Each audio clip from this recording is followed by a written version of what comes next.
ভারতকে জ্যাভলিনে রূপো এনে দিলেন সোনার ছেলে নীরজ চোপড়া। গোল্ডেন রেকর্ড বুঝিয়ে দিলেন ময়দান টোকিওর হোক কিংবা প্যারিসের। অলিম্পিক মানেই জ্যাভলিনে ভারতের হয়ে তার পদক নিশ্চিত। প্যারিস অলিম্পিকে বহু ভারতীয় অ্যাথলিট চতুর্থ স্থানেই নিজেদের যাত্রা শেষ করেছেন, আর সেই চতুর্থ স্থানের বাধা কাটিয়ে ভারতের চোপড়া এবার ছিনিয়ে আনলেন রূপো। হ্যাঁ, আমাদের প্রত্যাশা ছিল সোনার পদকের, তবে নীরজ এবারেও চেষ্টা জারি রেখেছিলেন, আর তাই রূপো পেয়েও আমরা খুশি। কয়েকটা বছর আগেও কি কেউ ভাবতে পেরেছিল ক্রিকেট ফুটবল নয়, জ্যাভলিনের জন্য একটা রাত জাগবে গোটা ভারত? সেই অসম্ভবটাকেই সম্ভব করে দেখিয়েছেন নীরজ চোপড়া। এতদিন কোনো ভারতীয় পরপর দুটো অলিম্পিক্সেই সোনা এবং রূপো জিততে পারেননি। প্রথম ভারতীয় হিসেবে সেই নজিরটাই গড়লেন নীরজ। চলতি অলিম্পিকে ভারতকে পঞ্চম পদক এনে দিলেন, আর এর পাশাপাশি পঞ্চম ভারতীয় হিসেবে একাধিক অলিম্পিক পদকের মালিক হলেন। এশিয়ান গেমস হোক কিংবা ওয়ার্ল্ড চ্যাম্পিয়নশিপ বা অলিম্পিক, শত প্রতিকূলতার মাঝেও জ্যাভলিনে নীরজকে আটকে রাখা কারই বা সাধ্য? প্যারিস অলিম্পিক 2024-এ যখন একের পর এক ভারতীয় অ্যাথলিটের একটুর জন্যে হাতছাড়া হচ্ছে পদক, অধরা থেকে যাচ্ছে স্বপ্ন, কোথাও হচ্ছে বিতর্ক, উঠছে প্রশ্ন, 140 কোটি মানুষ মনে দুঃখ নিয়েই বলছেন এবারের অলিম্পিকের ময়দানে ভারতের ভাগ্যটাই খারাপ।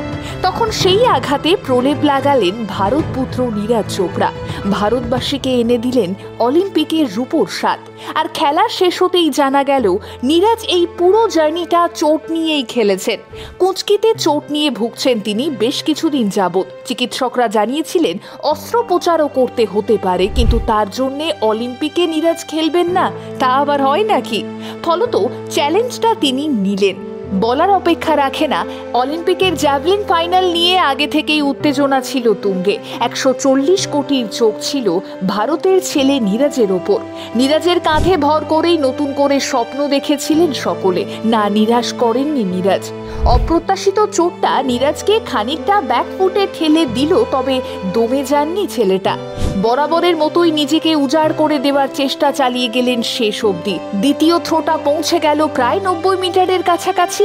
সোনা ঝুলিতে ভরা হলো না, তবে চোট নিয়েও ছিনিয়ে আনলেন রূপো। তবে নীরজ এখানেই থামতে চান না। সদ্য রূপোজয়ী নীরজের স্পষ্ট বক্তব্য, যখনই আমরা দেশের জন্য পদক জিতি তখনই আমরা সকলেই খুশি হই। আমি নিজের পারফরমেন্সের বিশ্লেষণ করব এবং কিভাবে সেই পারফরমেন্সের উন্নতি করা যায় সেই নিয়ে দলের সঙ্গে বসে পরিকল্পনাও করব। চোটের অবস্থা নিয়েও পর্যালোচনা করতে হবে। অপরদিকে বহু বছর বাদে যেন পাকিস্তানের সাপমোচন ঘটল এবারের অলিম্পিকে। সোনা পেলেন পাক পুত্র আরশাদ। অলিম্পিকের ইতিহাসে পাকিস্তানের প্রথম ব্যক্তিগত সোনা জয়। এই পাক খেলোয়াড় নীরজকে তার অনুপ্রেরণা মনে করেন, ভাই বলে সম্বোধন করেন নীরজকে।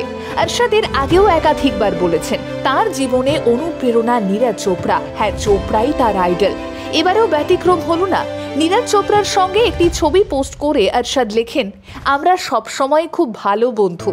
অপরদিকে বৃহস্পতিবার রাতে জ্যাভলিন থ্রোয়ে রূপো আসতেই এক্স হ্যান্ডেলে প্রধানমন্ত্রী বলেন, নীরজ নিজেই সেরার উদাহরণ, বারবার নিজের দক্ষতার প্রমাণ দিয়েছেন, আরও একবার অলিম্পিকে সফল হয়েছেন তিনি, সেই জন্যে গর্বিত গোটা দেশ। রূপো জয়ের জন্য নীরজকে অনেক শুভেচ্ছা।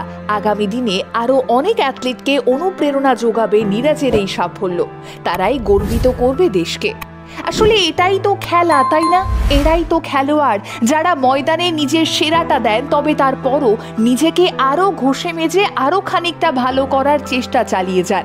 প্রতিপক্ষকে শত্রু না ভেবে বরাবরই বিপক্ষ ভেবে যান, আর তার সাফল্যেও তাকে শুভকামনা জানাতে কার্পণ্য করেন না। আর ভারতের এইরকমই এক প্রকৃত স্পোর্টসম্যান নীরজ চোপড়া। ওই যে বলছিলাম না, অলিম্পিক 2024-এ ভারতকে রূপো এনে দিয়েছেন এই সোনার ছেলে।